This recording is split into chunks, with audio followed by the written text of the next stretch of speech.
But I'm going to say a little bit of an introduction for those who might have joined us who aren't a part of the research group. So I'm a professor at the law school at the University of Texas at Austin, and I'm co-director of the Bernard and Audrey Rappaport Center for Human Rights and Justice. Together with my co-director, Neville Hode, a professor in the English department here at UT, and Professor Dan Danielson from Northeastern Law School, and Professor Lucy White from Harvard Law School, both of whom we'll introduce you to in a moment, and our team of over 30 researchers who are all here, welcome. So thank you for joining us for day one of our two-part workshop on the persistence of racialized inequality, essential work, and COVID-19 hotspots. Today is a chance to workshop some of the results of 8 weeks of work that have been done by the researchers who will be making presentations.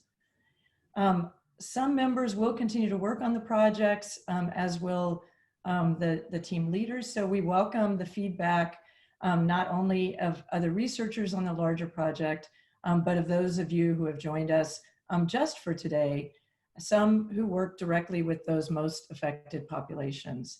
And we're really glad to have you here. We want to maximize our time hearing the project, so I'm going to turn things over to Neville Hode, who will say a bit about the background of the project before turning it over to Lucy and Dan. Thank you very much, Karen. I want to second those words of welcome. We're very excited about these projects, even though it's an emotionally overwhelming time, and the urgency of what we in the world are facing is something we all feel deeply. The deadly and debilitating impact of the COVID-19 pandemic can be felt in every community and country around the world, but it is not felt equally. Even for some members of our research team, it has come achingly close to home. We need mourning and militancy, to borrow a phrase from Douglas Crump about the HIV/AIDS pandemic. And we also need rigorous research about what would constitute more equitable distribution and how to make better public policy. Racialized groups nearly everywhere suffer disproportionately, particularly as they are likely to work in low-paying and often already dangerous jobs that have come to be deemed essential during the pandemic. In the United States, low-income, predominantly Black and brown workers in the construction, food, and care sectors have proven particularly susceptible to contracting and developing serious illness from coronavirus. As part of a new project on the future of work, faculty and students at the Rappaport Center teamed up this summer with colleagues from Northeastern University and Harvard University to identify and then develop case studies about COVID-19 hotspots, mostly in the United States, in each of these three sectors. The case studies focus on the political and legal drivers of inequality, such as law and regulations about immigration, worker safety, labor rights, healthcare, social provisioning, and social determinants of health, that negatively affect both worker bargaining power and health outcomes. The studies also consider larger structural factors that make certain work essential, such as the cycle of urban growth policies in some cities that both displace Black and brown and other low-income, often racialized populations, and then rely upon them to provide labor for the growth. COVID-19 thus exacerbates pre-existing inequalities and injustices. And so redress needs to be about more than responses to the pandemic, though those, of course, are essential. Our research teams are developing case studies on the following sites. Today, we will hear about healthcare in Chelsea, Massachusetts, food processing in Gainesville, Georgia, and a study on hybrid care and food processing workers in Immokalee, Florida. On Wednesday, we will focus on the construction industry with case studies on Austin, Texas, Santa Clara County, San Jose, California, and Pakistani migrants repatriated from the UAE. So huge thanks to the research teams for their seriousness, intellectual excellence, and commitment to understanding and addressing the role of social and economic inequality as cause and consequence of the vulnerabilities currently exacerbated by COVID-19. And special thanks to Sarah Eliasson of the Rappaport Center for indispensable logistical work, the Ford Foundation grant to the Rappaport Center, the Radcliffe Institute of Advanced Studies, Harvard Law School, Northeastern Law School, for both personnel and funds. I'm now very happy to hand things over to Professor Dan Danielson and Lucy White. Professor Lucy White is the Lewis A. Horvitz Professor of Law at Harvard Law School. Dan Danielson is Professor of Law and Faculty Director of the Program on the Corporation Law and Global Society at Northeastern Law School. And they are going to moderate our panels on the food processing and care case studies. Thank you, Dan and Lucy, it's all yours. I want to echo what Karen and Neville have said and to say a couple of additional words really about the method and spirit of the project.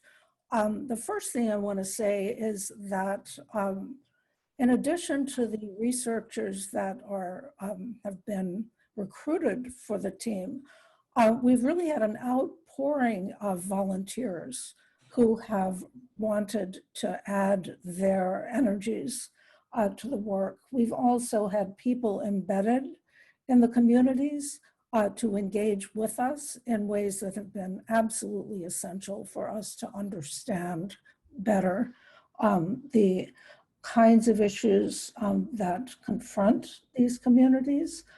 The project, it kind of came out of work that had previously been done around inequality and legal drivers to inequality that was very much student-driven work done in the spirit of collaboration among students. The work is really seen as multi-method, interdisciplinary, but I think one of the most important features of the work and the work we've done this summer is that it really is open-ended. It's a project that is looking for deeper understandings.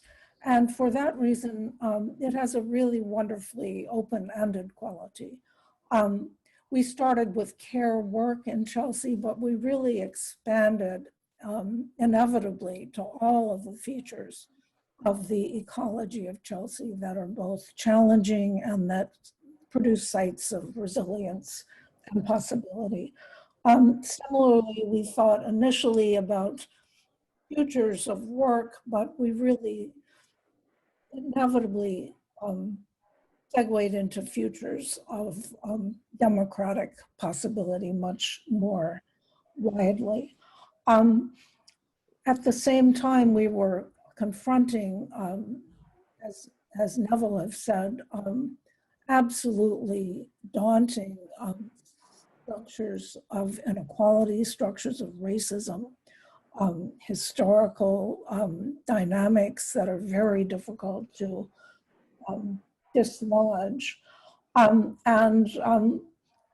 All we can hope is that the kind of work that we were doing, as it's done by many groups and many people, and as it evolves, can increasingly inform further work that is research-oriented and also can lead to more vigorous pathways of action. So. Thanks so much, Lucy. I'm extremely excited to present the work of these researchers. As Lucy said, the research projects were in a certain loose way supervised by us, but they were really driven by the energy, passions, and expertise of the researchers themselves. And I think you're going to get an incredibly interesting and exciting picture on just how diverse and talented this group of people really is in the next couple of hours. We're going to begin with a case study looking at the poultry processing industry in Gainesville, Georgia. Researchers participating in this team include Cynthia Ahmed, who is a JD at Harvard Law School, Michael Bass, who's JD at Northeastern University School of Law, John Fossum from University of Texas, Alexandra Lancey, who recently graduated from Northeastern Law School, Malaika Glovic, who also just recently graduated from Northeastern Law School, and Katie Barr from Harvard College. So I'm going to turn it over to our researchers to do the show.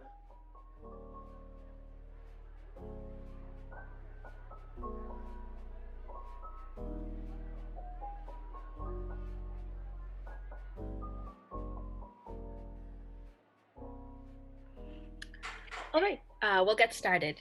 Hi, everyone. We're going to be presenting on COVID-19 in the poultry capital of the world. My name's Cynthia, and I'm going to be presenting with my team members, Michael, John, Alex, and Malika. And we just want to give a big thank you to Professor Danielson for all of his guidance and help throughout the process of this research and presentation. So as we all know, COVID cases in the US have been rising. We have the highest number of cases in the world. In April 2020, President Trump ordered meat processing and poultry processing sites to remain open as essential features to the food chain, and he deemed all workers in these processing plants as essential employees. Also, as shown by this map, meat processing plants have now also become hotspots in our country for COVID. High levels of COVID-19 positive testing have associated with poultry processing and meat processing centers. This presentation is going to look into how and why this has come about.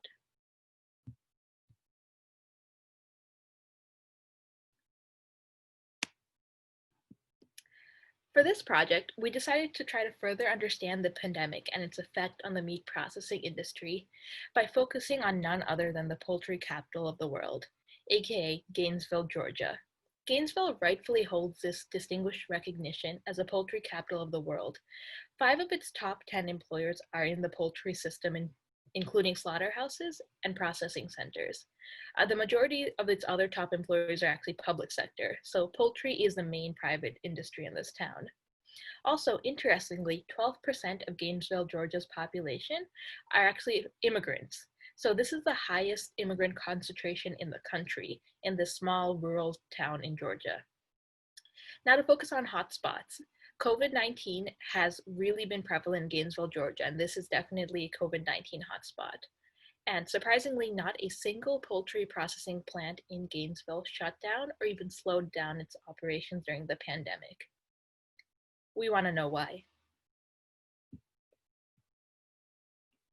So now that we know a bit about Gainesville, we want to know why we looked at Gainesville, why we chose Gainesville, why Gainesville is representative of the food processing industry in the US. So this small town, American town, with a high immigrant population, really highlights the triangular relationship between COVID-19, which has been prevalent in hotspot numbers in the food processing industry. The food industry, which is actually the US's largest employer and is especially prevalent in employment in rural areas, and immigrant and people of color labor, which is primarily the population that works as labor for the US's food processing system. These 3 factors together helped us identify what to look for to better understand this situation in food processing.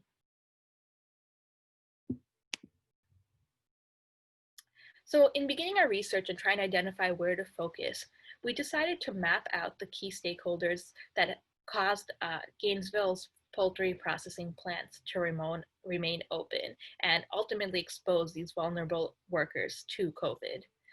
We decided to split these players into three broad categories for our analysis.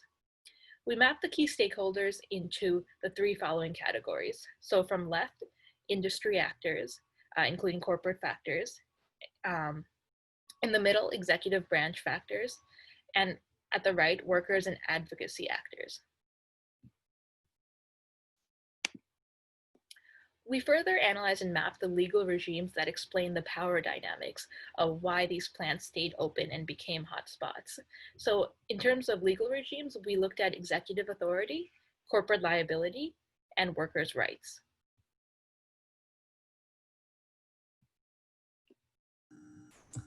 Now, as we started to map these areas of stakeholders and realized that they mapped on quite nicely to three of these main sources of power, we really wanted to understand where stakeholders were deriving their power and how that power was playing out in making decisions on the ground in these poultry plants in Gainesville, Georgia. So we started by taking kind of a top-down approach, and we started with stakeholders in the federal government. As you'll hear about shortly, President Trump used a piece of legislation known as the Defense Production Act to drive a lot of the decision-making in poultry plants. And he enacts a lot of his own policy preferences through his secretaries in the Department of Agriculture and the Department of Labor. Importantly, in terms of federal stakeholders, there is currently no secretary in occupational health and safety. It's a position that's been vacant for quite some time. But these are the main decision makers at the federal level. And on the state level,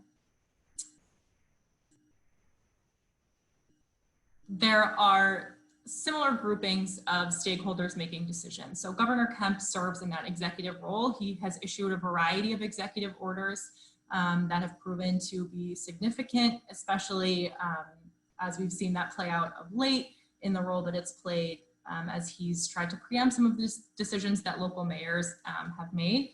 And then he has state agencies, Department of Public Health, Agriculture, and Economic Development in particular, that are making decisions about what happens across industries in Georgia, including poultry processing.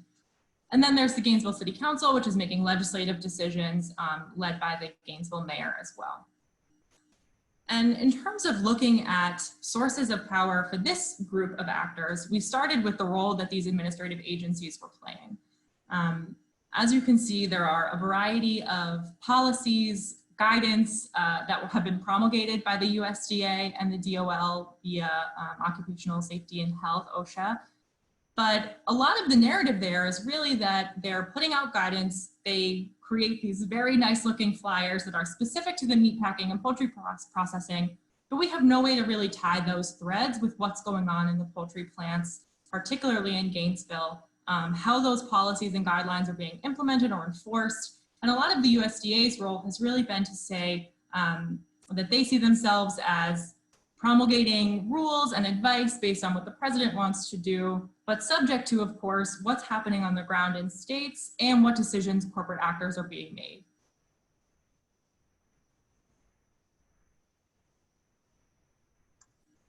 And just to discuss briefly the role of the executive authority and the executive order from the governor of Georgia, Brian Kemp. So under Trump's executive order invoking the Defense Production Act, it's usually aimed at ensuring consistent production in the national defense or in critical infrastructure. So in this instance, the food processing facilities were designated as critical infrastructure. That delegated authority to the Secretary of Agriculture, who directed them to continue operations consistent with guidance for their operations promulgated by the CDC and OSHA. And obviously, Governor Kemp used his executive authority to make the state of Georgia one of the first to reopen, and used a series of executive orders to preempt local authority from enacting and enforcing municipal mandates around masks and requiring compliance no stricter than the standing state set standards. So in no way inconsistent with the state promulgated guidelines. Now, the Defense Production Act is usually around a time of critical threat. And so The way that it's used is an invocation of executive authority, and then it's interpreted on the administrative level in the actual enforcement. And so in this instance, that OSHA guidance cites that Defense Production Act order in asserting that state and local authorities cannot force any such plants to close as covered by the guidances, and that they would not be liable for violations of the guidance, which is non-binding, by requiring a good faith effort to follow the guidance. So industry representatives have been lobbying on all sides of this issue, and what it's resulted in is effectively unenforceable, non-binding OSHA guidelines that provide a safe harbor from state regulation and tort liability for companies that comply with them, but prevent local and state OSHAs from citing violations of those guidelines as violations of the General Duty Clause. That General Duty Clause is this recognition that employers have a duty to provide a place of employment which is free from recognized hazards that are causing or likely to cause death or serious physical harm. Now, that condition is obviously satisfied through COVID. However, these promulgated guidelines muddy the water on how workers can really tangibly be protected while protecting production.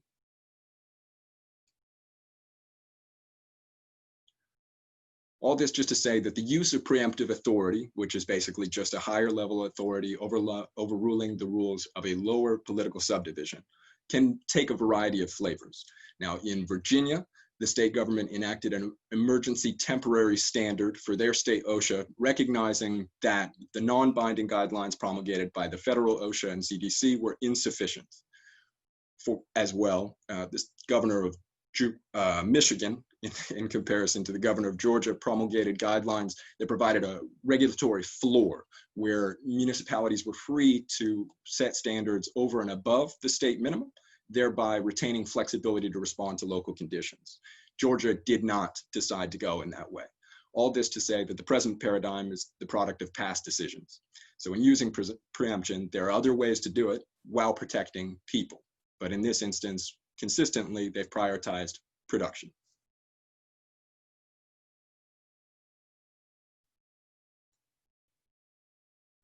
The next segment in our power analysis looks at the poultry processing corporations. So in order to better understand these corporations, we decided to pick two companies and focus on them. We originally thought we chose very different companies. So we decided to focus on Pilgrim's Pride, which is actually held by an international holding company, JBS, based in Brazil. And we also focused on Marjack, which is a local Gainesville-based poultry processing company.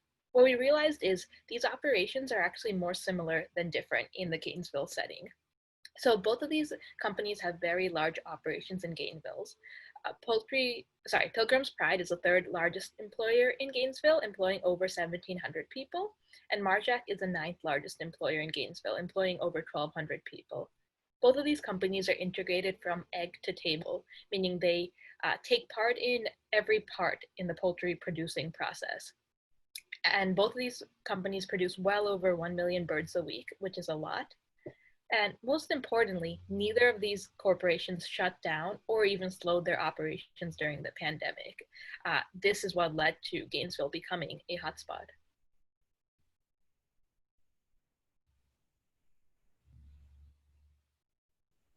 So why didn't Pilgrim's Pride and Marjack close?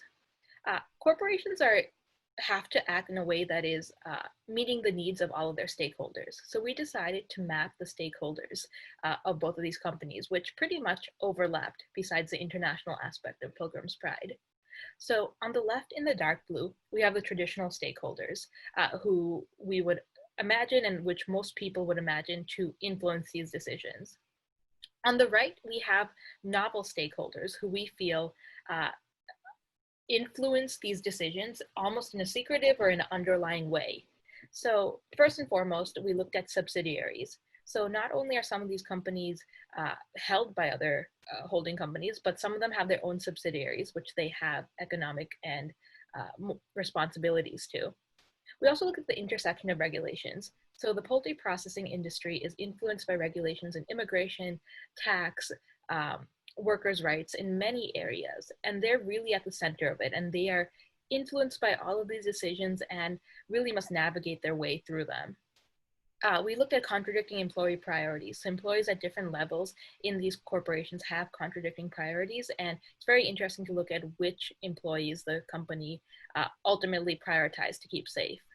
And lastly, we looked at competitors. So Gainesville has a large industry lobby group, which is probably part of the reason that none of these plants closed. None of the plants closed because none of their competitors closed. And this ultimately led to a lot of employees being in unsafe conditions. When we look at the fact that plants didn't close, production continued as normal, and lobbyists lobbied heavily to remove accountability from the system for food processing corporations. A narrative that emerged was a history of workplace violations that put workers in danger, and a history of attempting to avoid accountability or remove rules. So starting with workplace violations, in terms of workplace injuries, poultry processing is the 6th most dangerous job in the United States. Poultry workers get injured twice as often, and they get sick 6 times more often than other private sector workers. And as you can see from these statistics on OSHA violations and fines, Pilgrim's Pride and Marjack Poultry are not exceptions. They're standard bearers for this rule. The main point here is that these work sites absorb workplace violation fines every year. And it would seem that workplace violations and the fines attributed to them are treated as an operating expense. If corporations don't want to pay the fines, the solution is not to improve conditions for workers. That would increase expenses elsewhere. Instead, the solution is to change rules or avoid accountability. In terms of accountability, a good example of how they're trying to do this is the Marjack facility in Gainesville won a court case in the 11th Circuit Court of Appeals in which they refused access to their facilities for an OSHA inspector unless that OSHA inspector wore a bucket over her head as she made her way through the facility in order to avoid that inspector seeing any additional violations that Marjack might be conducting at the time. Both of these work sites also have a history of underreporting and record-keeping violations. Now, moving on from just trying to avoid accountability, there's perhaps not a better example or a more relevant example of trying to remove rules than line speed waivers. So the USDA Food Safety and Inspection Service places line speed limits of 140 birds per minute on poultry evisceration lines in which both of these facilities engage in. Worker safety advocates advocate to cut this limit in half, slowing down line production, citing workplace injuries. But major corporate lobbyists have promoted removing line speeds entirely. And the USDA has sided with the corporate lobby. Starting in 2012, they began issuing waivers for the line speed limit, moving from 140 birds per minute up to 175 birds per minute. And both of the Gainesville sites that we're looking at have those line speed waivers. It's worth noting that the waivers are justified by the USDA as being for companies that have low workplace injuries and no recent safety violations. But both of the Gainesville sites had severe workplace injuries and severe OSHA violations within months of receiving or getting renewal for their line speed waivers. Now, the effect of these line speed waivers is that workers are added to production lines and they're packed in elbow to elbow. And this sets the stage for the spread of the coronavirus. When we look at what happened when COVID hit Gainesville, Georgia, and we see that these facilities did not slow down production and they never shut down. We don't know what they did exactly in terms of providing PPE for workers or changing their protocols because they haven't allowed that information to be public. However, what we do know is that industry executives have been boasting about maintaining a normal level of production. We also know that the USDA guidelines did not require these corporations to put the CDC guidelines into effect. So we know that they haven't been operating with the workers' best interest in mind.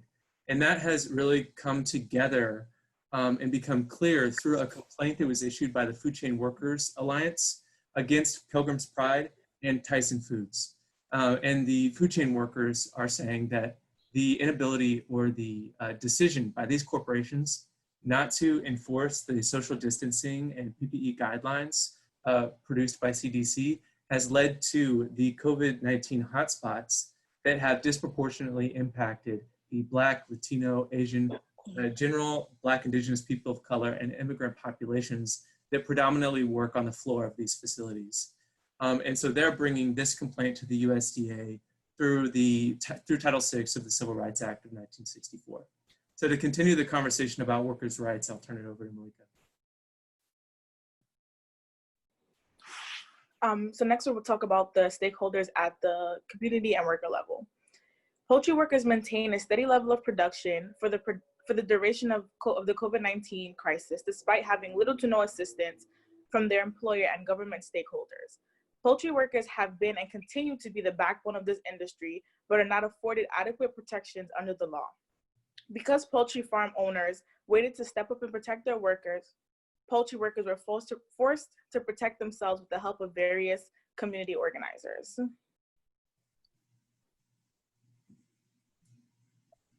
Poultry workers are accustomed to sharing crowded workspaces, break rooms, being given limited to no breaks, working in poorly ventilated areas, and all while being expected to meet extreme production goals at dangerous levels. These poor working conditions did not become an issue overnight.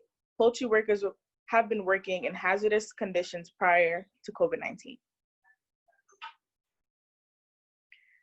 COVID-19 would exaggerate the poor working conditions in these poultry farms because employers were not taking the proper steps to protect their workers and provide vital information in the workers' native languages. Workers were obligated to continue working despite the lack of PPE being distributed, little to no detailed information about the virus or how to protect themselves, and limited access to paid sick leave or reassurance of job security. The existing stressors were coupled with the fear of contracting a virus that's true impact remains a mystery. Gainesville poultry workers have been forced to rely on community actors for the information and resources they have not been able to get on their own. This is mainly due to the lack of unions in the area and the disconnect between government leadership and the poultry farm owners. With the help of various community organizers, poultry workers were able to gain access to vital PPE, testing, and other inclusive resources to not only protect themselves, but to have trusted and bilingual information related to the crisis. The Hispanic Alliance Georgia organized an event with a Spanish-speaking group physician to answer questions from community members. Northeast Georgia Latino Chamber of Commerce organized testing and an information day for both the Latino community and poultry producers. Poultry workers collected donations to later distribute to other workers and continue to work without PPE or assistance from their employers, while employers were priding themselves on the way the plants would continue to operate at levels comparable to pre-COVID and blaming workers for the spread of the virus.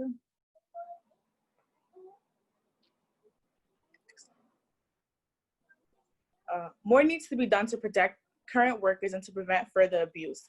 This would include establishing a comprehensive emergency temporary standard that ends line speed waivers, enforces PPE standards by OSHA, and other guidelines with emphasis on the inclusion of undocumented workers. Securing a platform to share food worker stories to inform consumers of labor abuses and the human cost of food. The current system in place is not working and are leaving already vulnerable workers at a greater disadvantage. Addressing labor intimidation and retaliation for labor organizing and discrimination and disparate impact cases are two of the many ways to begin reforming the system.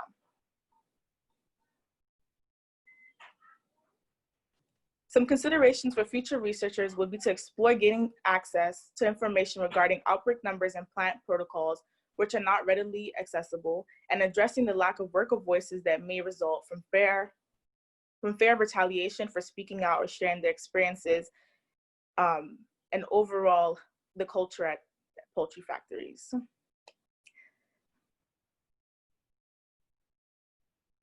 Thank you. We are happy to answer your questions in this segment.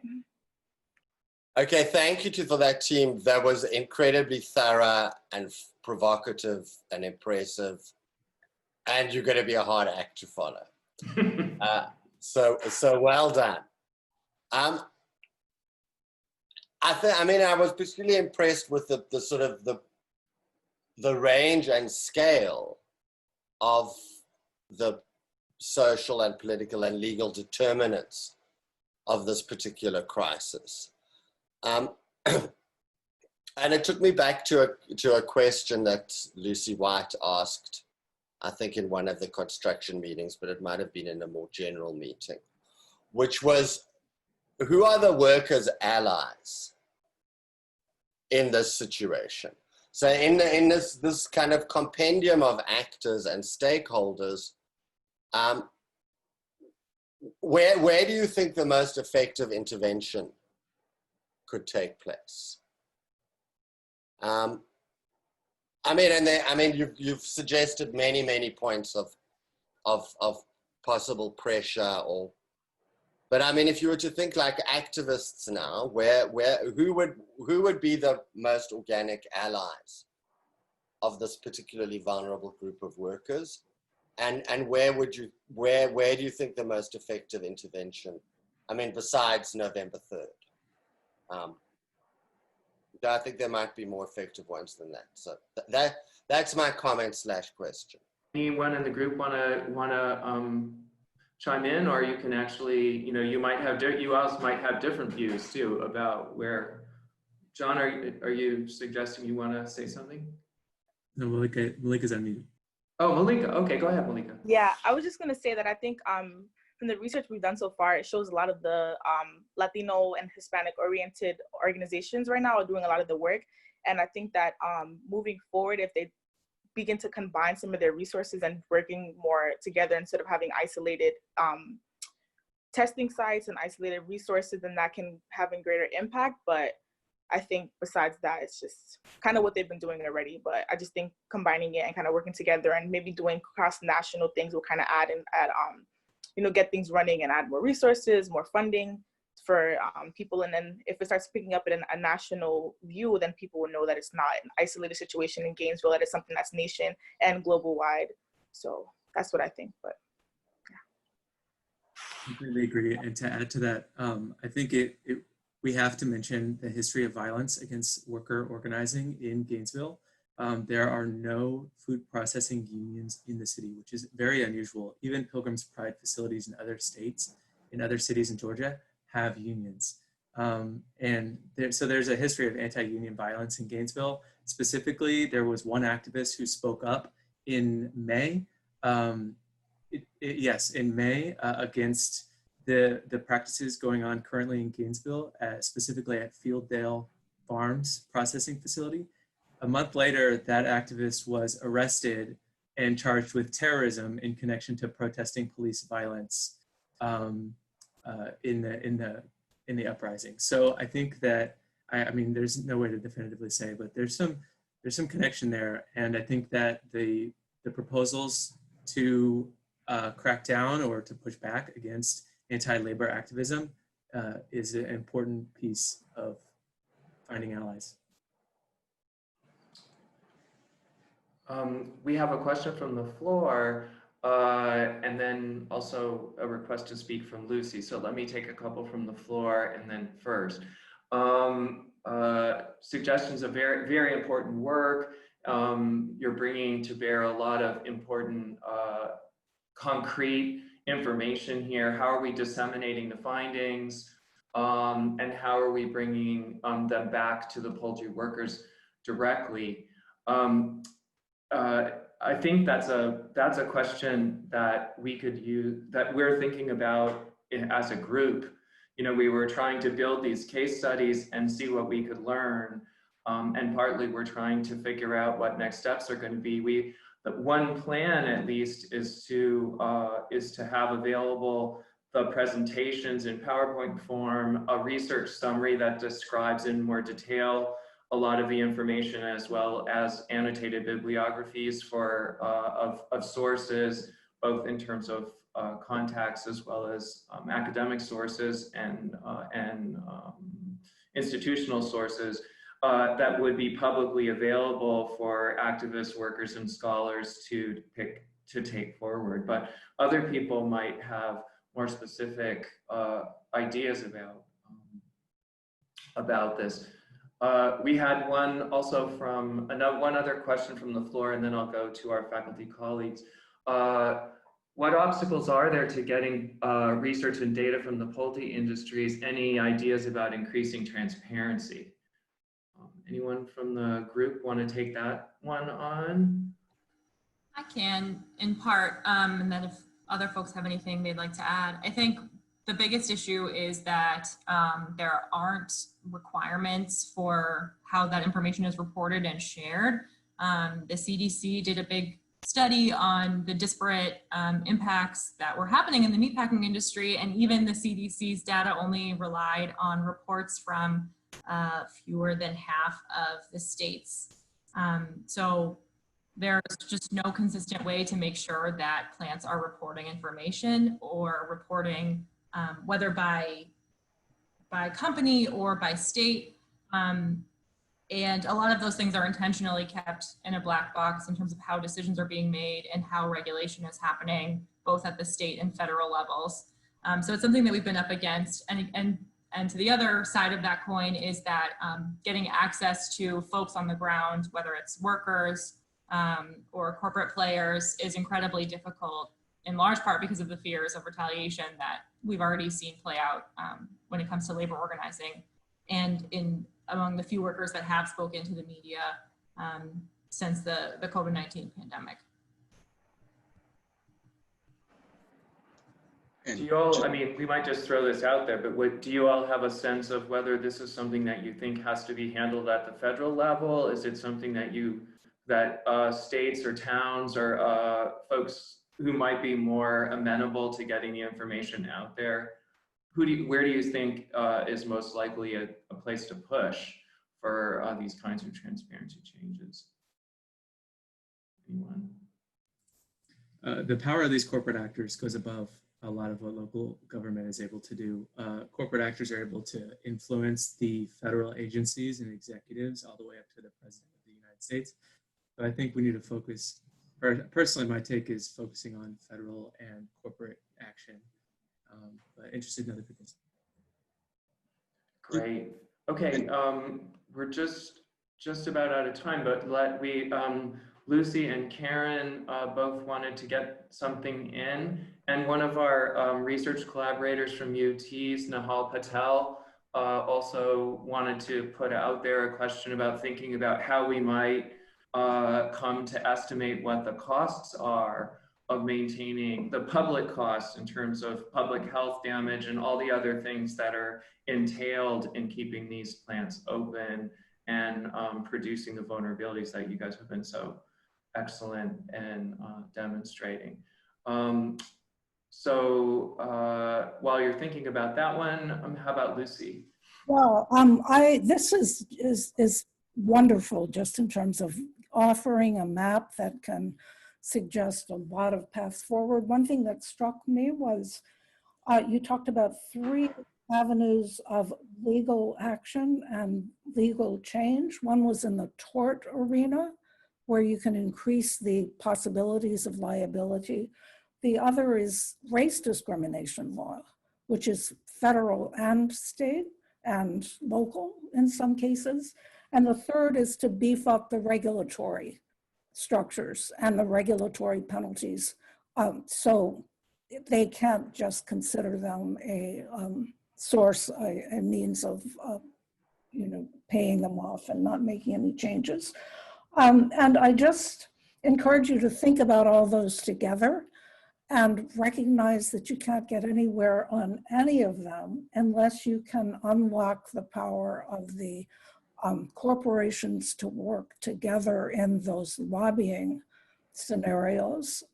So really to think about, because the corporations can gut anything through Congress that you're trying to do legally. So really to think about how you can move forward on those legal fronts and at the same time really focus on the corporate efforts to undermine those changes in the legislative front. And I think if you do both, and you can get activist groups to target some of those efforts in the form of campaigns or whatever at the same time. So, but I think overall it just was a wonderful map of possibility as well as challenge. So congratulations for what you've done. Thank you, Lucy. Karen, you have about 1 minute if you want to jump in and have the last word. I'm happy to see, because that was very similar to what I was going to ask. So why don't we have Move on to the next one. I'd like to hear some responses to Snehal's question. Okay. So just to remind everyone about Snehal's question, it had to do with the trying to see a way of aggregating the collective public costs, the sort of externalities of a policy of making these workers unsafe, or to put it in you guys in the researchers' terms, putting production ahead of people. So any thoughts about how one might start to pull those things together? Or maybe if we have some economists in the, or other quantitative social scientists in our midst, it would be great to think about that collectively. But anyone from the group want to throw one out there before we move on that point? So not an economist, but actually Professor White's comment / question kind of, I feel like, ties into Snehal's question. So we did not do any estimations of public costs, but I think one of the ways we can look at being able to influence these corporations when they have so much influence in kind of all levels of government is shifting the power to the public and highlighting to the public that the public is the one through taxes forced to subsidize this type of almost corporate greed. So if the message that kind of Snehal highlighted, that corporations are ultimately switching costs from or creating costs in terms of healthcare for the public by increasing their own profits by running, operations in these type of dangerous times, we can hopefully get the public to, through their power of to buy or not to buy, or just to petition these corporations to ultimately hopefully make some change. Yeah, just a thought. Thank you, Cynthia. Okay, we're going to switch gears, but it's still related. So we're going to be moving on to our second presentation.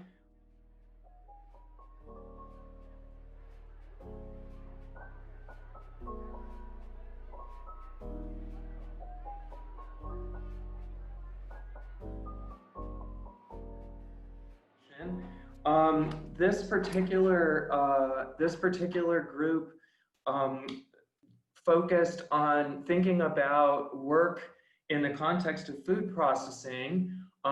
This is agricultural production as opposed to meat processing. But what they tried to do, in addition to thinking about the workplace and the risks at the workplace, was to think about the care needs of the worker holistically. So trying to understand the food production processes and the care processes as interconnected and interrelated in important ways. And so on this team, we have Betty Akko, who is from the Heller School at Brandeis for Sustainable Development, as well as LLM graduate at Northeastern. Mary Galcian, who is from Harvard College. Sean Hansen, who's a JD at Northeastern University. Marcus Mitchell, who's a JD at Harvard Law School. Guy Priver, who is in the doctoral program in law at Harvard Law School. And Katie Barr, who's from Harvard College. So once again, if everyone could turn off their videos and their mics, and also limit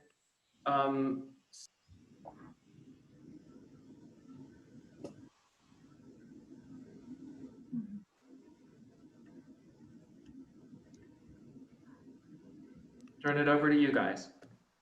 Great. So first of all, I'd like to give a big thanks to my team members who have been amazing colleagues throughout this process.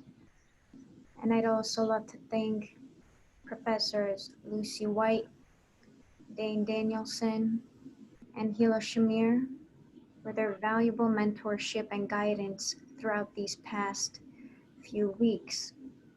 So let's start. Here we have COVID-19 in Immokalee, Florida. And essentially, the reason why we decided to look into Immokalee for our research is Immokalee is an agricultural community within Collier County in Florida, and it produces the bulk of the nation's tomatoes during the winter season. When COVID-19 came by, the government designated the Immokalee farm workers as essential workers, and therefore they had to work on the front lines during the pandemic. However, the farmers, particularly in this community in Immokalee, seem to be disadvantaged in the fight for access to health care, to child care, and other care benefits and services arising from various legal, political, and socioeconomical vulnerabilities.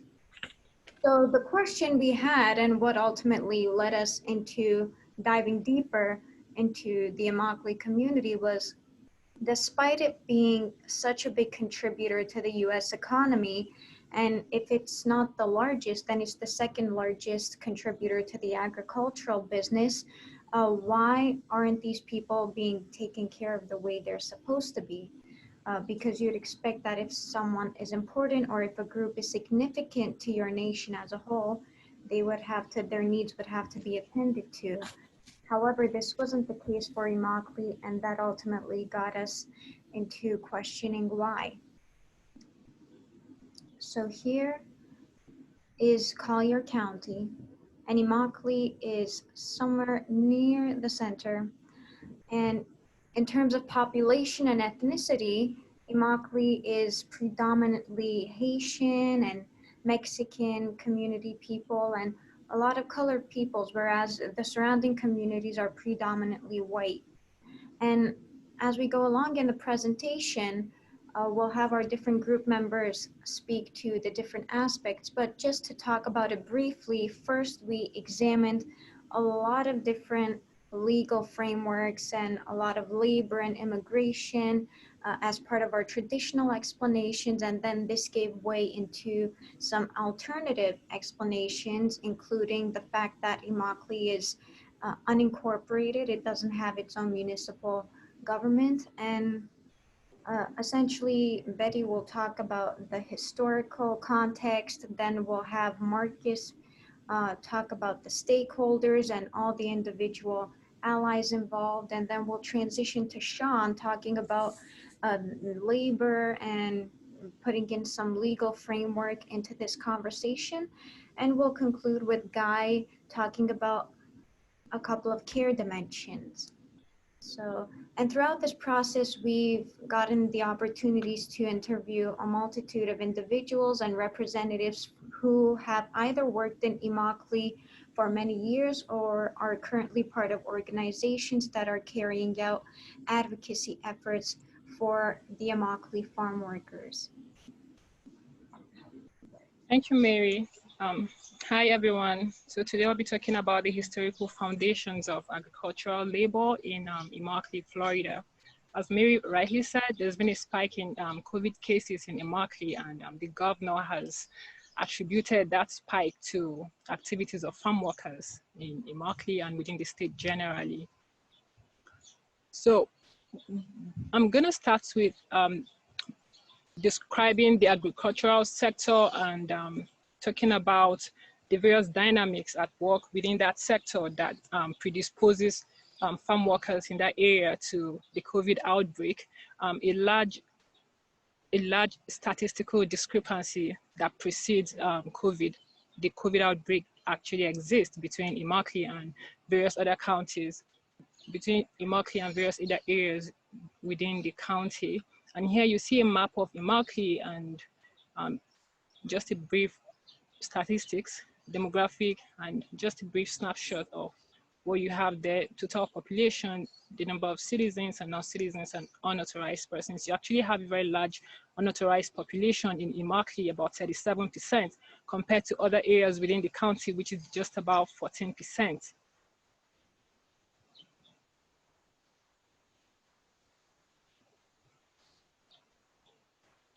Immokalee is a rural unincorporated area in eastern Collier County, and it spans about 16,000 acres of land, and about 60% of that land accounts for agricultural land use.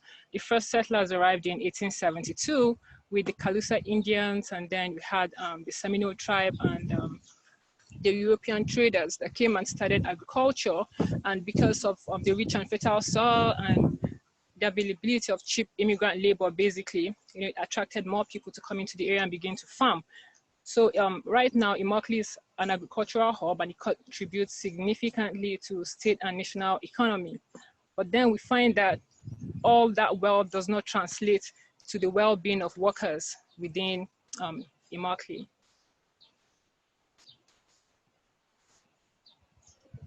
So just for context, you see the scope and coverage of agriculture. Everything here in green represents agriculture.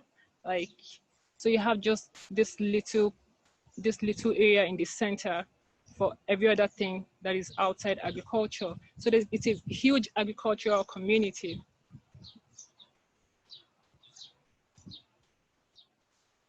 I also included this map just to show the extent of, agricultural activities, right, within the county. So while Immokalee is heavily into agriculture, you have other areas within the county, Naples and Mako Island, not so much, not doing so much of that activity. So this would serve to illustrate the kind of discrepancies I referred to at the beginning. You'd see that you have more affluent people and non-immigrants, like citizens, living in these areas, and that would have a huge impact on the standard of living and the kind of facilities and support on government support system available to them.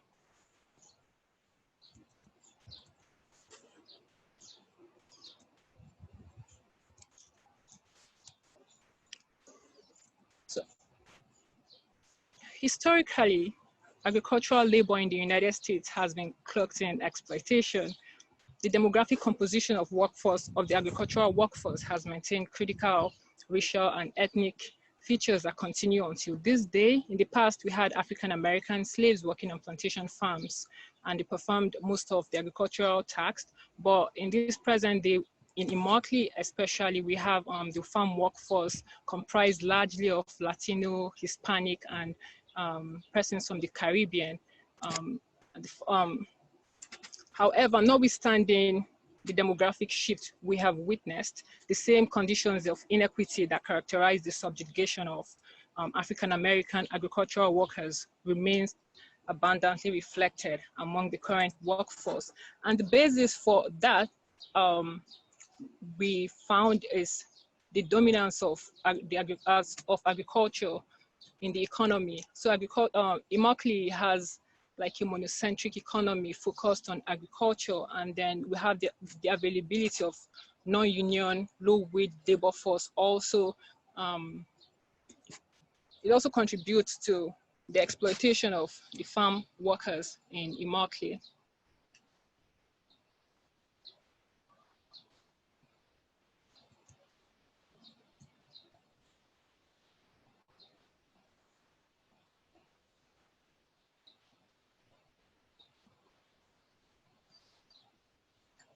So like I mentioned earlier, a large statistical and racial discrepancy exists in the Collier County. And we see that in the demography, we have a very large Hispanic, Latino ethnic group compared to the non-Latino or Hispanic Caribbean ethnic group. We also found a history of segregation, a very solid history of segregation, as affirmed by a professor we interviewed, Professor Sonji Nicholas. She, according to Professor Nicholas, you have places in, she says in Immokalee you have the growers, the big growers and the landowners living in other areas within the county, Naples, Mako Island, the wealthy areas. However, you find that in Immokalee, you have just the immigrant workers, and these immigrant workers are poor, they're uneducated, and the standard of living it's just like really low. So you have that history, and within Immokalee, for the growers that live within Immokalee, you have them like still segregated because you have a location like a neighborhood just for whites, another neighborhood for Latinos and Hispanics, another neighborhood for the Caribbean, for people from the Caribbean, that's Haitians. Because of segregation, the revenue that's being generated is not being plowed back into the community to develop it or contribute in a meaningful way to improving the well-being of farm workers. And all of this serves to concentrate exposure during COVID, because the farm workers are largely undocumented, they're poor, uneducated, and they live in substandard dwellings. Hence, they're unable to access basic services that promote their well-being. And just to emphasize Betty's point in terms of the segregation, not only were they segregated between, let's say, you know, white people, brown people, and Black people, they were sub-segregated within their ethnicities as well. And I think that's a very important thing to note, that Hispanics were totally in their own area. Guatemalans were totally in their own area. Haitians were separate and segregated from, so it wasn't just in terms of the racial segregation, it was also ethnic segregation that was quite strong in the Immokalee community.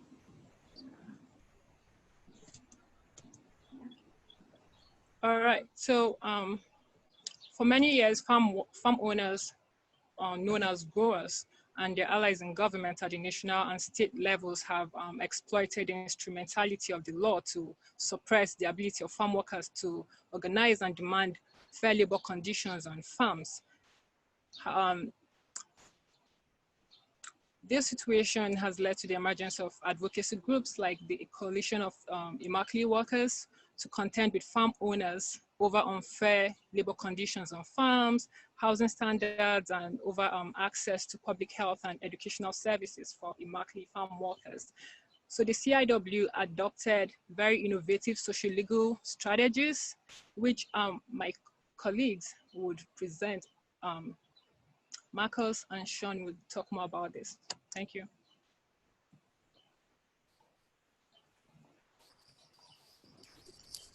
And after transition to Marcus, yes, I just wanted to talk about the food care nexus, that the reason that we kind of combine both areas is that farm workers are not just limited to their land on the farms. And as Marcus will talk about the different stakeholders involved, that they're not just limited to their work, they have families and they have lives outside of the working field.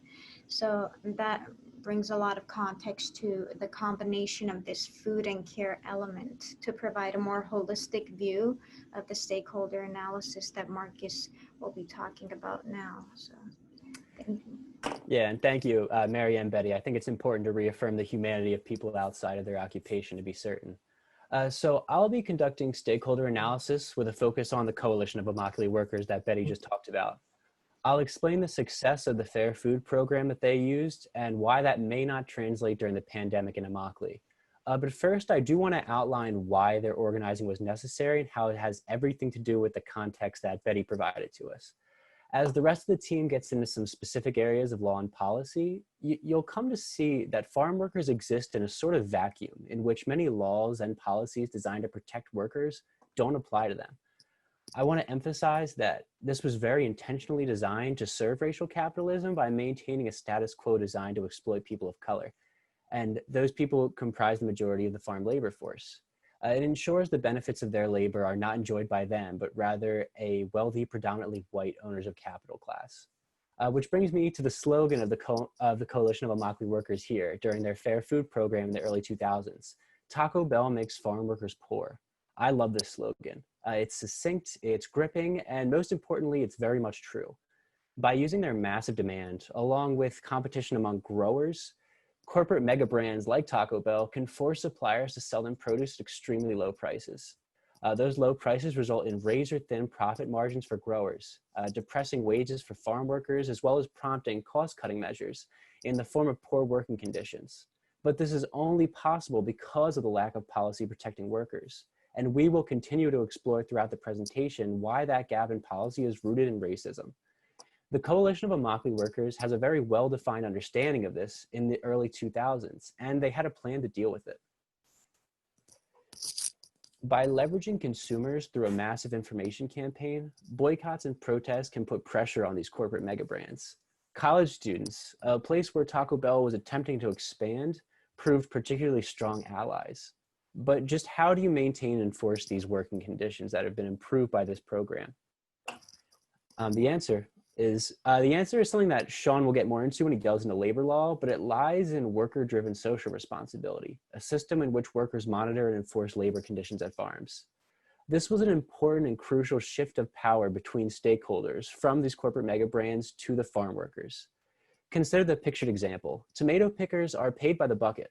So by no longer allowing growers to force them to overfill their buckets, they established a new standard that effectively increased their wages by 10%. There are still a lot of important considerations when examining the Coalition of Immokalee Workers and their market-based strategy. Does it sufficiently address the underlying racism that led to these conditions? Is using a market-based strategy pragmatic, or is it myopic? Does it sacrifice flexibility in the face of shock, such as what they're facing now during the pandemic? We are going to try to address these questions by covering all the listed topics here, while also keeping in mind that these topics and areas of law and policy exist in a system very much rooted in racial exploitation, as Betty outlined. So now Sean will get into some of those policies.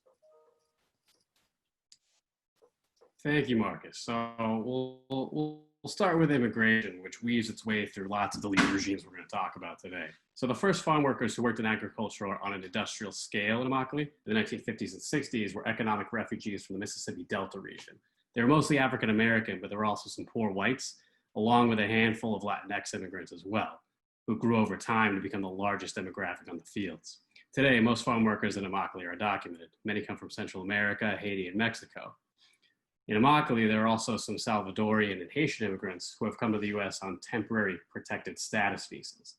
And these recipients, some work in the fields, but they also have a much better shot at getting a job in the food processing plants or the service industry, which are not, amazing jobs in their own right, but it is certainly a step up from working in the fields in terms of pay, physical toll on the body, and social status within Immokalee.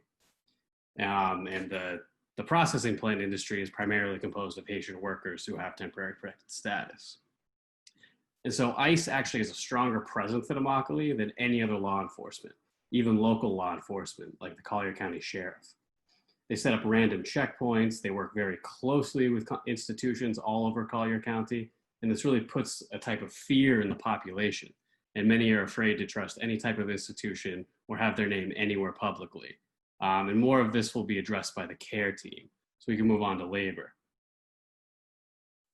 Right, so two important laws which were passed in the New Deal era for workers were the Fair Labor Standards Act and the National Labor Relations Act, both of which farm workers were left out of.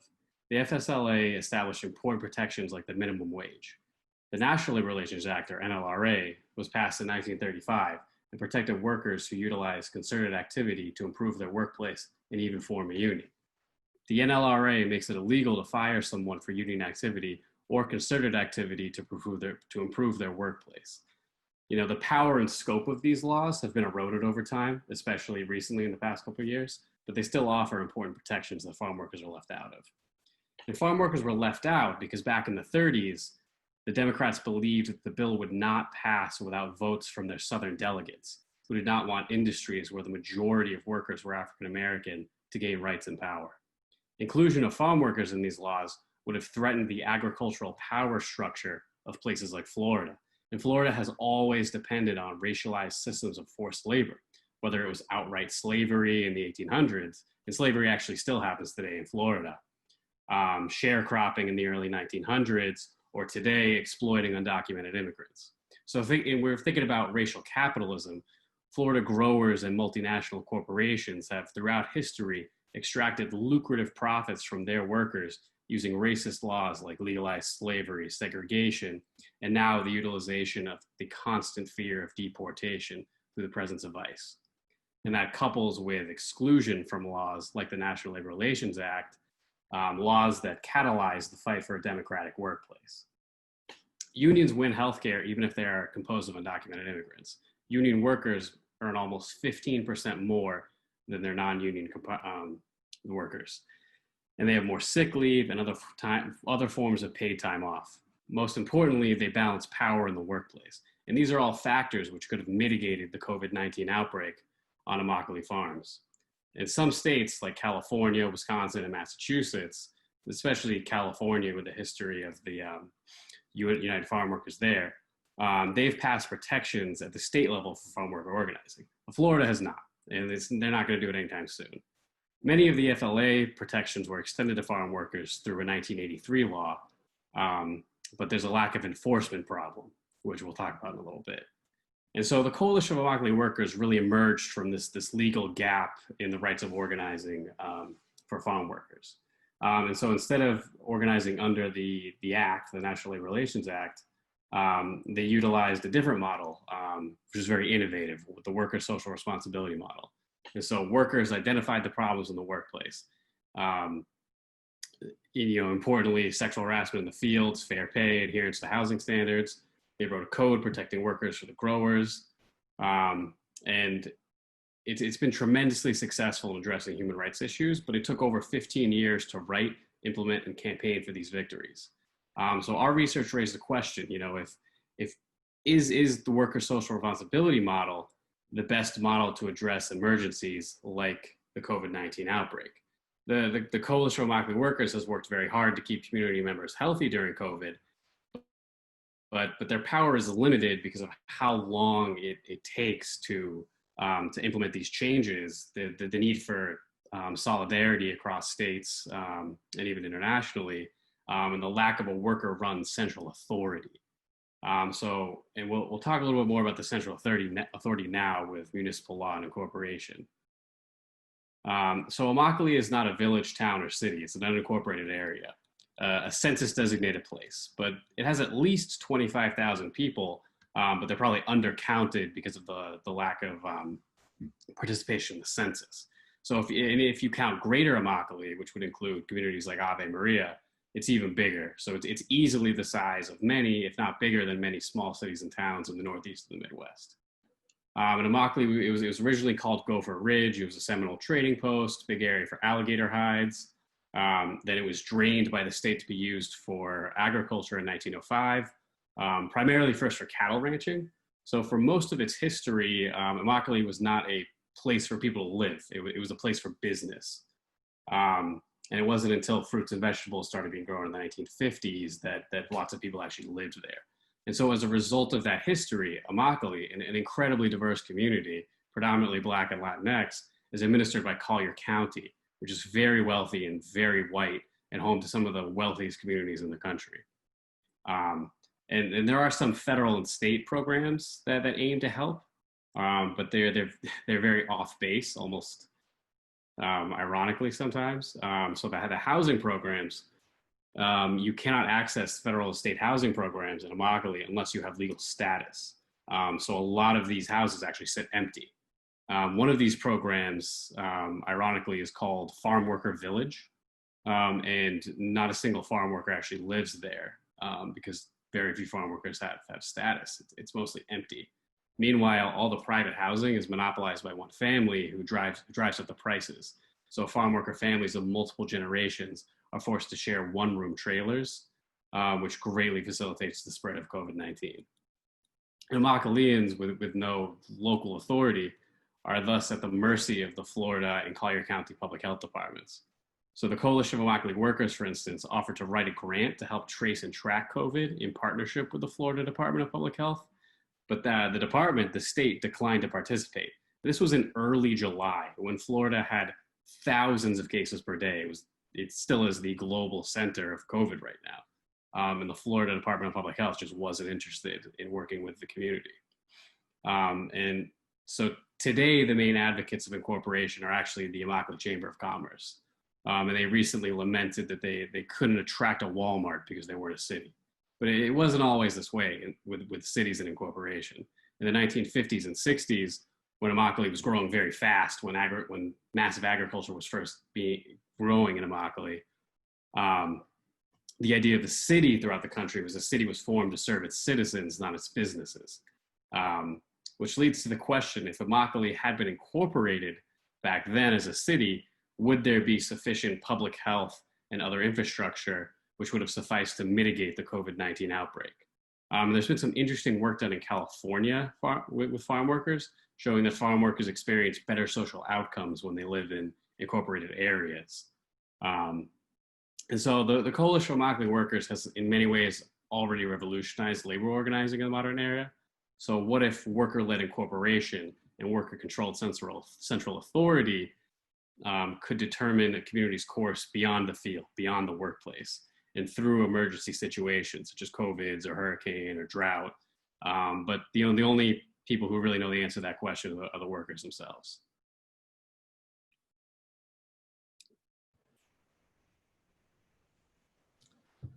So as Mary mentioned before, we really try to take an holistic approach, examining how the vulnerabilities and needs of farm workers are being addressed, not only in the fields, but also in their houses with their families. And therefore, now we're going to delve into different dimensions of care. We'll start with healthcare, and then we'll move to other dimensions, such as the child care and family support. So the explanation that we frequently hear about the outbreak in Immokalee concerns the, we could say, on the surface factors such as the lack of testing capacity, the lack of hand washing stations, the lack of a hospital in Immokalee. The closest hospital to Immokalee is located 45 minutes from there in Naples. One of the steps that the Coalition of Immokalee Workers has taken is to push towards the establishment of a field hospital in Immokalee. It wasn't a successful initiative, but I think it really exemplifies their concern that the hospital in Naples, 45 minutes away, will not give high priority to Immokalee farm workers. Then, of course, there is the cruel dilemma for farm workers that they know that if they lose a day of work to get tested, and moreover, if they'll need to quarantine for 2 weeks, so they're just not going to get paid for this day, they can lose their houses, they won't be able to bring food to the table, and we're going to elaborate on this later. And of course, most of them are uninsured. We know that the major healthcare reforms in the US in the last decade haven't really addressed and helped the most vulnerable farm workers. The public section of the Obamacare doesn't address migrant farm workers. H-2A workers are not entitled to healthcare, and they can also apply to Medicaid only after 5 years in the US. And as we heard over and over again in our interviews, farm workers just won't pay for insurance because then they won't be able to bring food to their families. Just to add on a point to Guy's comments, one of the things that really stuck to us during one of the interviews is the financial stability and security of the workers. A lot of the problems were stated to be a result, or the lack of the solution to a lot of these problems was a result of financial instability to some sense, because if farm workers want to take sick leave, then they're not going to get compensated for their work, and they have families to take care of, they have basic needs, they got to have food on the table. So there's not much left for them to spend on housing situation or to take care of their own health. So there's unavailability of sick leaves coupled with, the lack of the stimulus paychecks that many workers surrounding Immokalee receive is really exacerbating some of the problems that the Immokalee farm workers are experiencing.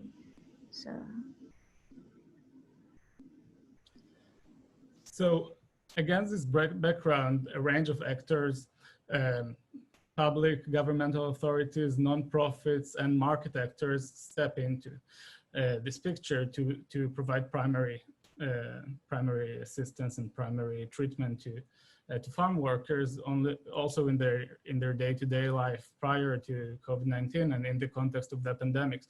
So the healthcare network of Southwestern Florida has provided testing in the beginning, and their capacity was quite limited. They could test only for 3 days every week. And as we said earlier, so many farm workers just couldn't leave their work and go to get tested. And then the Coalition of Immokalee Workers contacted the Doctors Without Borders team that arrived to Immokalee. This way they were able to expand testing capacity to 6 days a week and also to the evening. And moreover, the Coalition of Immokalee Workers taken different steps to educate the public. They operated through a radio station in various languages, and it proved to be substantial help and effective. And some of the growers, and we'll delve into it in more details, were also very proactive. Some other growers were less proactive, and we'll now in a second get into these differences.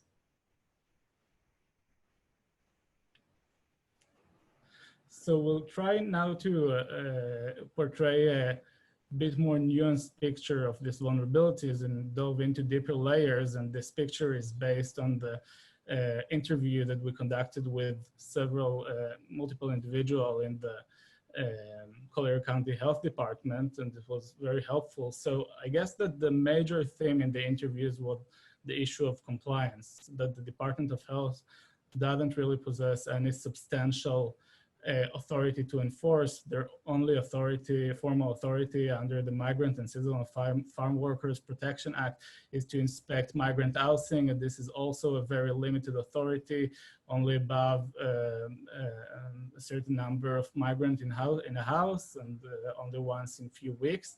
So this is their only authority. Other than that, they could only try to educate growers and to reach out.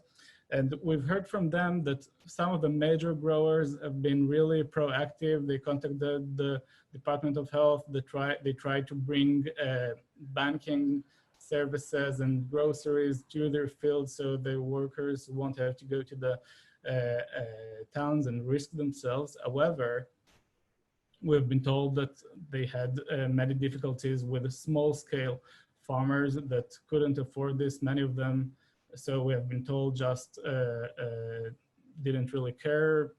Many of them saw COVID as a hoax, and in this situation, so the Department of Health doesn't really possess any formal authorities. And something we've talked earlier about the difficulties of obtaining information. So I think it was quite striking that we heard the Department of Health couldn't get a list of all the farms in Immokalee, so they could reach out to the farmers.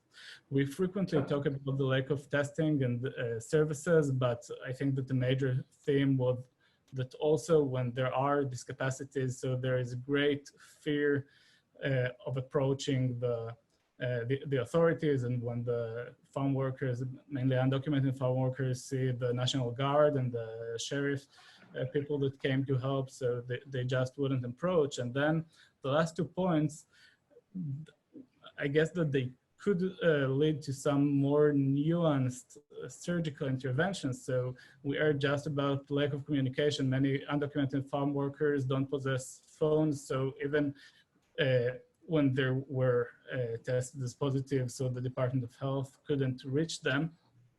And also the nature, the characteristics of the standard rental agreement, which is for 1 week. So it doesn't allow them, if they get into quarantine, to pay for the next week. They know that they won't have a place to live when they come back. Yeah, so in 30 seconds, this photo is from the 1960 movie Harvest of Shame, and we see here Mrs. Dobie, and she is interviewed at the beginning of the movie speaking about taking 8 out of her 9 children to work in the field. Even though much has been changed, we still know that mechanisms of care are to a large extent informal, and the organization, we won't get into it maybe in the Q&A. So the RCMA, the main organization providing education to farm workers' children, hasn't been active, hasn't been open in the recent few weeks. They're trying different alternatives to promote remote learning, and we'll just say that this is something that should be the subject for further research. Thank you so much, and again, I apologize for having to interrupt. Okay, Lucy, I'm going to turn it over to you to introduce the CARE team.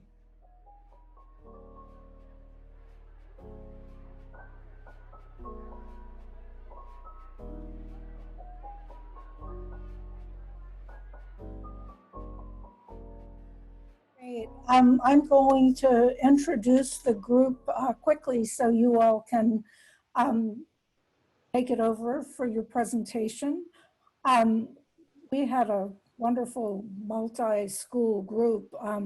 Toby Arroyo from Harvard, undergraduate at Harvard College, Eric Chen from Harvard College, Rebecca Horowitz-Willis from the Education School at Harvard, Deanna Katz, a graduate of the Harvard Law School LLM program, Orlando Ochoa from University of Texas Law School, or I guess undergraduate school, Sanjana Singh from the Harvard College, Robin Wolford, who's a graduate of the Northeastern Law School, and Sabrina Zhang from Harvard Law School. Okay. You all want to get started?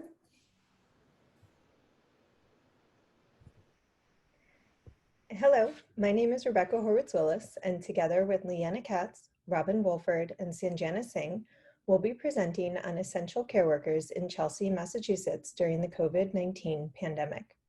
We want to offer a special thanks to Professors Lucy White and Hila Shamir for their feedback and support throughout this project.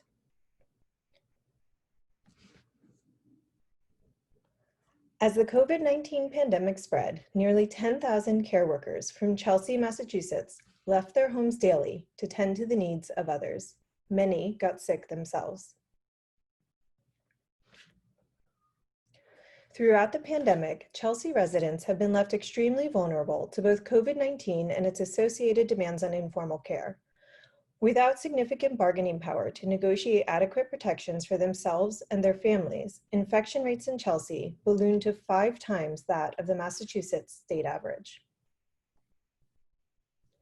We asked, how does the law produce a landscape where those who care for others are left without a social safety net to care for themselves? What legal levers are available to empower an essential care worker in Chelsea? We considered these questions through the perspective of a female identifying undocumented Latinx individual who lives in Chelsea with her children and works in Boston as an essential care worker. Throughout this presentation, we use red font to highlight places where law creates vulnerability and blue where law produces empowerment and/or resilience for care workers. Located just north of Boston, Chelsea's 1.9 square miles is home to at least 35,000 residents, but likely closer to 70,000 due to census undercount. Bordered by the Chelsea Creek and proximate to Logan Airport, Chelsea has long been attractive to industries requiring access to water and immigrants in search of jobs and access to Boston. Throughout its history, the city has been defined by fire. In 1873, a fire in Boston pushed factories across the river, along with many of Boston's new immigrants. Chelsea was devastated by fire in 1908 and again in 1973, each time quickly rebuilding itself with a new population of immigrants. Chelsea also has a long tradition of community activism, with residents mobilizing for regulations and policies that would better Chelsea. The grassroots response to COVID-19 has been no different, with nonprofits caring for their city through food pantries and informal check-ins. Today, Chelsea is a haven for Central American migrants in search of community and opportunity in the United States. In Chelsea, 2/3 of the residents are Latinx, 1/3 are undocumented, and around 20% live in poverty. Over 80% of Chelsea workers are essential. 20% are care workers. The high concentration of poverty and undocumented residents has lowered Chelsea residents' bargaining power with politicians, landlords, and employers. Many Chelsea residents, particularly female undocumented residents, find work in the care sector. In this context, formal care work can be considered any labor spent attending to others' needs, such as child care workers and home health aides. We focused on care work specifically because of its intimate and deeply hierarchical nature. Formal care work often has low barriers to entry, is loosely regulated, if at all, has long and irregular hours, and low pay with few, if any, benefits. Care work also occurs informally, without pay, through domestic and familial obligations. In both formal and informal spaces, care work is gendered female. Historically in the United States, informal and formal care work has been the province of women. Through slavery and its legacy, formal care work became associated with Black women specifically, whose labor was often forced or stolen. The raced nature of formal care work was reflected in its exclusion from New Deal entitlement programs as a mechanism for denying Black women federal social supports. Today, the combination of women in the workforce and aging baby boomers has led to a dramatic increase in the need for care workers, with Latina migrants largely filling new care jobs. Childcare and adult care jobs are culturally and economically viewed as undesirable due to low wages, difficult, messy work, and little room for growth. At the same time, structural inequalities and racial bias exclude negatively racialized women from higher status employment, while Latinx workers face additional access barriers due to language and immigration status. As a result, care work attracts those with little bargaining power, leaving care workers heavily stratified among race, gender, and immigration lines. Throughout our project, we use distributional analysis, or the systematic study of how different areas of law distribute benefits and burdens in society, with a specific focus on gender, race, and immigration status. We also sought to understand the ways in which these laws interact with each other to stratify the quality of social, economic, and political citizenship that Chelsea care workers enjoy. This map highlights just some of the laws that produce vulnerability and resilience in Chelsea. We weren't just interested in a theoretical mapping of the laws. We also wanted to understand Chelsea residents' lived experiences under these interlocking legal regimes.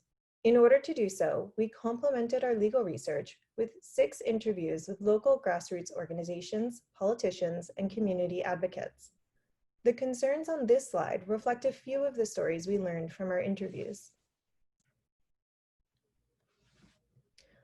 In order to learn more about how the law distributes vulnerability and resilience for Latinx care workers in Chelsea, we engaged with the following guiding questions. How has political prioritization of business interests over local residents' needs constrained care workers' agency? How have immigrant restrictions on workplace protections and social supports stratified care workers? How have strict eligibility requirements for social and economic welfare impacted care workers' reliance on the market to support themselves? How have barriers to childcare and paid family leave impacted how care workers care for their dependents? And finally, how have schools, grassroots organizations, and neighborhood networks de-stratified hierarchies of care in Chelsea? We're now going to address each of the key 5 legal and social regimes experienced by Chelsea residents. Just as a reminder, concepts in red signify a vulnerability and those in blue a point of resilience.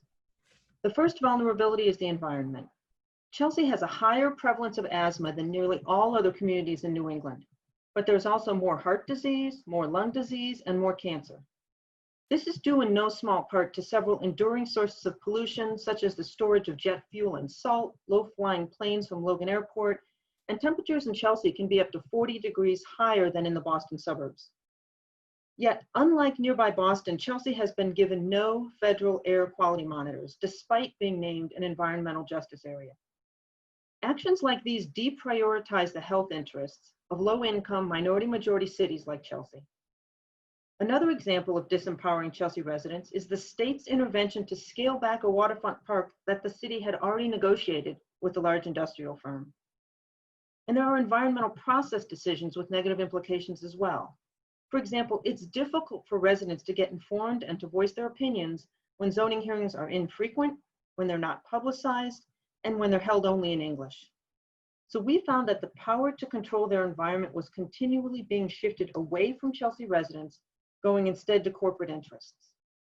So how does this impact the essential care worker in our case study? The first brick in our wall is the environment. Just last week, Massachusetts legislators had to intervene and ask the Environmental Protection Agency on Chelsea's behalf, and they cited the difficulty residents face in fighting the twin crises of COVID-19 and air pollution, which is evident in the city's higher COVID infection and death rates.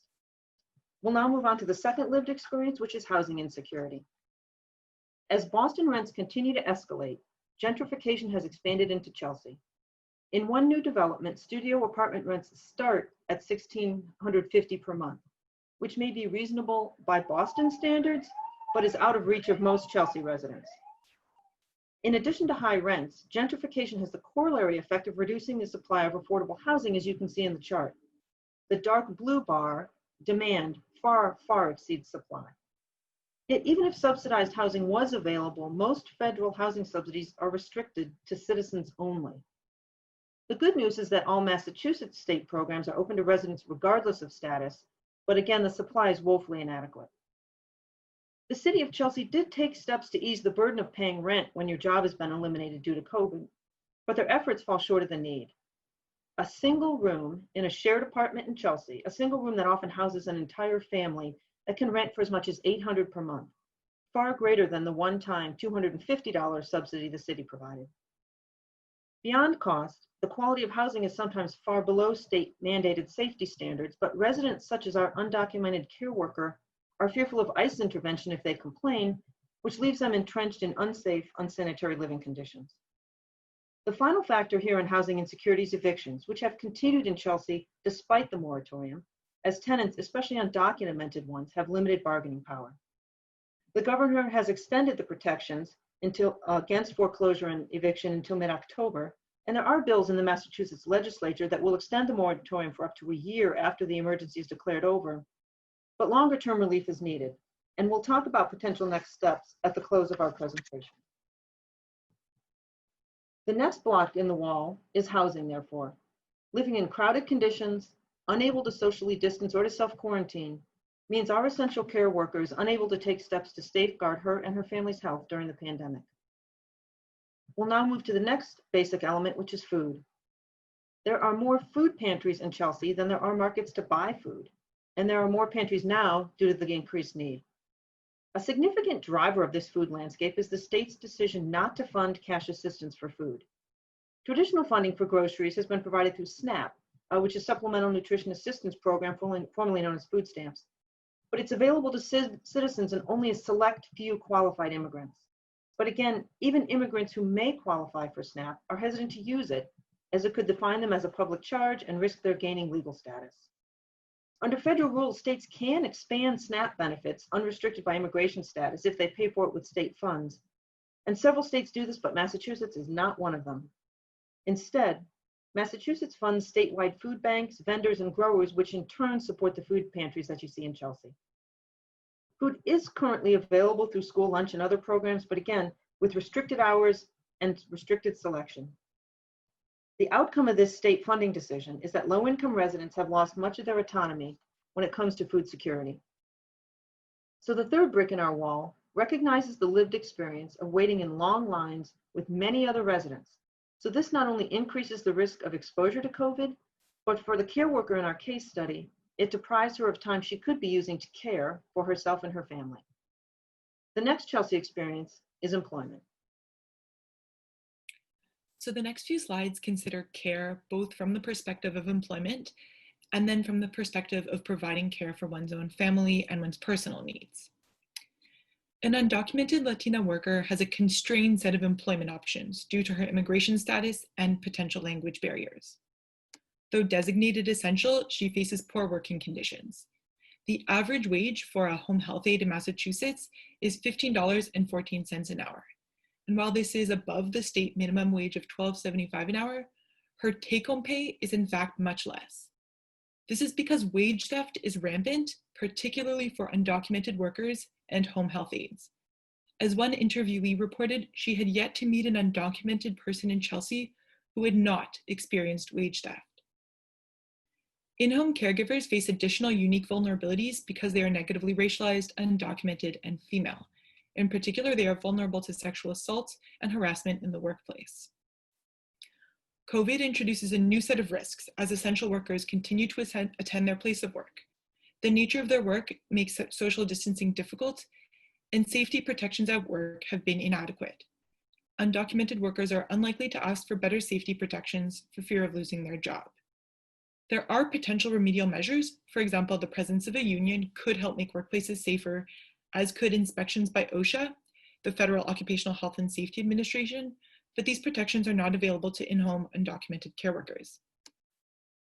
Finally, if we broaden our lens beyond the physical workspace itself, thinking about how a care worker travels from her home in Chelsea to work in Boston, the 111 bus is the one public transit option available, and it is very crowded, and in fact, it is among the few bus lines where ridership remains high during COVID.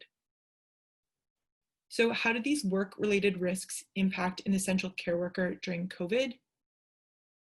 Because she's reliant on the labor market to support herself, but has few options due to negative racialization, she has little bargaining power to challenge employment with a high risk of COVID exposure. Next, most people in the United States have a possible second source of financial support, welfare. But welfare options are severely limited for undocumented individuals. This is because they are excluded from major federal welfare programs. Some limited welfare options are available. For example, Massachusetts has extended welfare payments under the Federal CARES Act, and there are a couple other limited sources of funds. In Chelsea, the $300 one-time payment from the Mass Undocu Fund would be available to undocumented people, and $250 from the One Chelsea Fund. Related to work and welfare is the availability of healthcare. And while a full discussion of healthcare is beyond the scope of our presentation, we note that Massachusetts has made COVID testing available to undocumented individuals, but many will not seek COVID tests due to fear that interacting with government may result in their identities being shared with ICE. So where does this leave an essential care worker? The lack of welfare makes her even more vulnerable in the labor market with the attendant risks, which we discussed, that put her at higher risk of exposure to COVID. Finally, what about a care worker's own care needs for herself and for her family? As has become apparent during the pandemic, childcare in the United States is severely under-resourced, and this is especially obvious in Chelsea, where there's only one emergency childcare center open during COVID, despite 80% of Chelsea workers being considered essential. With schools closed, this intensifies dependence on the family as the site of care. However, because families depend on selling their labor in the market to support themselves, there is no one available to provide care, and this is illustrated in stories we heard, for example, an 11-year-old daughter caring for her 11-year-old sister. Where does this leave an essential worker during COVID? Because she sells her care labor in the market and there's limited state support, she faces irreconcilable demands on her time and labor. This leaves care workers in the impossible position of trying to sell their care labor to earn a living and care for their family without state support. So, we face a wall of forces that leave essential care workers in Chelsea vulnerable to the COVID pandemic, and the pandemic in turn exacerbates their vulnerability. From the environment in which they live, to their basic needs for housing and food, to the means they have to support themselves financially and care for themselves and their family. Amidst this list, there are sources of strength. However, the playing field is largely tilted against essential care workers. What legal levers can change this? So the final part of our presentation focuses on key reforms that we believe would strengthen the resilience of Chelsea care workers. And in our consideration of these interventions, we use the lens of an undocumented Latinx care worker to consider the racial and gender hierarchies at play. So this slide gives a basic overview of the incredible existing efforts by community organizations, including food pantries, house security advocacy, a land trust, neighborhood wellness teams, as well as expanding access to medical services. So the first key area of interventions are the environment and housing, and there's a dire need to strengthen environmental regulations and ensure enforcement, but most importantly, we'd like to underscore the importance of state support for these local environmental justice efforts by grassroots organizations who are most aware of the issues in their communities. And by implementing these reforms, Chelsea residents would have more power to build a healthier environment. So the second major area of reform is de-stratifying undocumented immigrants, and we advocate for the expansion of access to state and federal programs regardless of citizenship status. And most importantly, we'd like to highlight the importance of providing funding for community organizations who are currently providing vital resources such as the food distribution by the Chelsea Collaborative and St. Lucas Church. And ultimately, these reforms would allocate more bargaining power to undocumented immigrants to secure fair wages, decent housing, and access to social services. And so the final pathway I will discuss is the de-stratification of care work, and a key intervention that we support are neighborhood care networks. So it's basically neighbors looking out for neighbors, and it's this program created by Greenroots that is being supported by nonprofits and the government, and we suggest more financial support to expand and maintain the services currently provided. Ultimately, we believe these reforms would shift bargaining power to care workers who are predominantly women of color, so they are a racialized and gendered minority so that they can achieve better employment conditions. So ultimately, these pathways are intended to de-stratify hierarchies constructed based on gender, race, and immigration status. More broadly, a visionary democratic state would support community-based initiatives among neighbors and grassroots organizations. So thank you so much for your time, and we will now open the floor up to questions. I can summarize real quick what I was going to say. Thank you so much. Thank you, team, for this fantastic presentation. Outstanding. You highlighted what has been happening with the food distribution, that cash benefits were not made available. One thing that I see for all the immigrant organizations in Massachusetts who are so needed for workers' rights, workers' safety, immigrant rights, etc., now having to focus their entire time and energy on making food boxes and passing out food boxes. That's all they get to do at this point. So everything else is not happening, or much, much less. All these crises that you have highlighted that apply to everybody in Chelsea as well, both the work unsafety, the crowding, etc. They don't have time for it because they're making food boxes and passing them out. What option for advocacy or for legal work do you see in that regard? And thank you again so much for your work. Right, and I might add that Julia Kollars, or Dr. Kohler, is a pediatrician at Children's Hospital in Boston who has worked in Chelsea as an advocate for many years. Okay, I turn it over to the group to respond to that question. Any? I can start and then others can just jump in. I mean, obviously we'd like to see cash assistance given to these folks so that they can decide what to buy, where to buy it, when to buy it. But we realize that that's a longer term play. So in the near term, these community organizations need more state funds, Julia, to your point, so that they can distribute food and go back to their normal day-to-day business. So we'd like to see resources shifting to these community-based organizations, because our research shows when you need quick local action, the government is often, unfortunately, not in the best position to do it. So they should fund the organizations that have the resources and the local knowledge to carry it out. Great. Yeah, I would support what Robin said. I think the grassroots organizations that we spoke to, like the Chelsea Collaborative, have been amazing at actually getting things to people who need it, including people who cannot leave their homes because of COVID, actually bringing things to their door and finding people who have need, which is something that I think governments have trouble doing, that kind of interstitial work.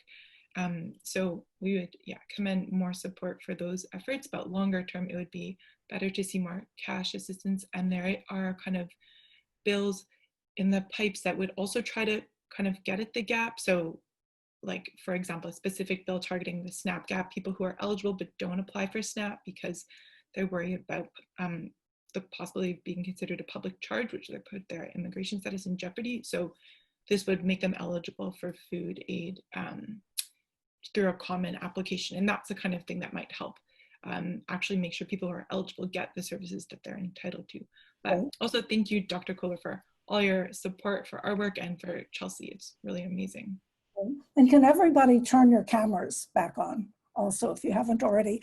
I just want to footnote that this question of how government support and government support for grassroots efforts can interlock in a forward-looking democratic state is an issue, theoretical and pragmatic, that deserves much more thought and is relevant to Immokalee as well, as the group has thought about when it thinks about the relationship of the coalition to government efforts. So this is a really important point more generally.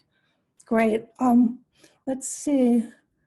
Any other comments on anything before we close? We have about 2 more minutes before we close, and we invite final comments or questions to come from anyone.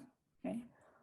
Well, just to close from my end, I think there can be a lot more based on the work that both the food care and the care group have done, a lot more collaborative thinking about how the issues of paid work and the issues of unpaid care can be thought about within the same lens, because in a sense, paid care work is a subset of paid essential labor, which is often very much not structured to take account of the fact that the care work in the domain of family has to be done also. You know, I think Marcus mentioned the importance of seeing the workers we're thinking about in their full capacity is so important when we do this work. Okay, well, 1 more minute. I want to thank everybody, all the presenters, for just really stimulating work and phenomenal work over the course of just 8 weeks. And also the people who collaborated and offered your time and thinking. And I really look forward to the different ways that the work will move forward. Thank you to Neville and Karen for kind of offering the site for us to come together around the work. And just remember that we will continue with part 2 of this whole research project next Wednesday at the same time. So if you haven't already registered, maybe Sarah, can you pop in the chat the link so that people could, if they haven't already registered, they could register for the next one, because it's got a lot of terrific things. It's all focused around construction, but in a lot of different and dynamic ways that I think you will enjoy. So thanks so much.